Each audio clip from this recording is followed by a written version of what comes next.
Rodney, the deal is agreed, and the plan for Greece to cut its debt to 120% of GDP by 2020, compared with the current 160%. Can that really be done?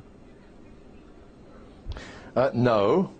When this crisis started, Greece was at 120%, that is to say, national debt, GDP.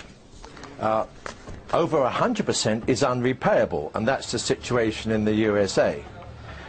If you add in the austerity measures, it goes up to 170%, and then after 8 years it comes down to another unrepayable level, which is 120%.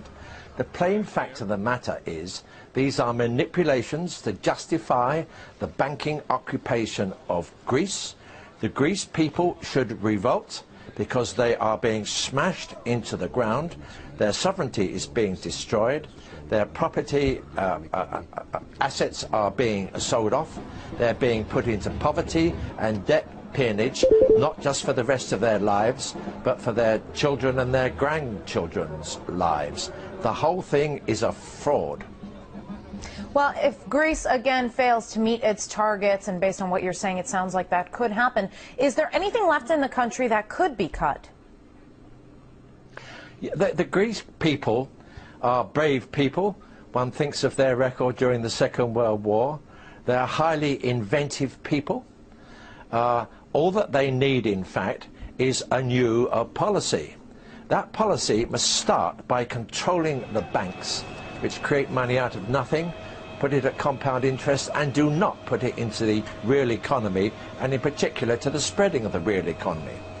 And unless then you open up an interest-free supply from your own national bank.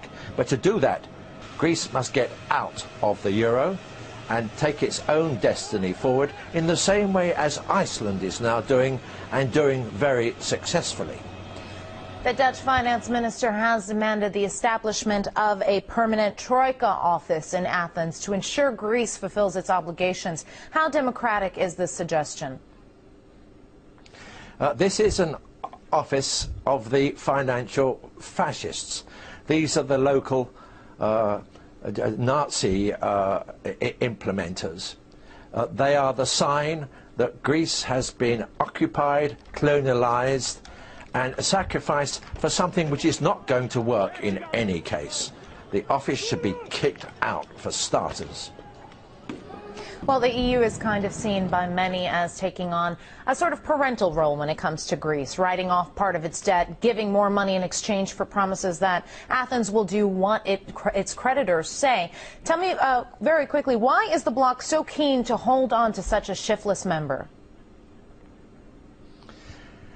I didn't hear all the question, but the fact of the matter is that the IMF, the EU and the European Central Bank are trying to preserve the situation in Greece, to uphold a crumbling system which is now completely out of control, which is increasing debt all the way around the world, which is not taking account of the fact that jobs are being destroyed by technological shifts, which takes no account of the manipulations, the fraudulent manipulations which come from the uses of computers, for example.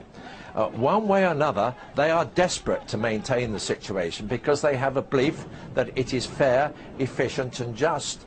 They also think it will come back into balance. It is not fair, it is certainly not efficient, it is not just, and it is not coming back into balance. So you're really seeing part of an overall downward turn, which is going to go on for the next 10, 15 or 20 years. Thank you. That was political analyst Rodney Shakespeare from London.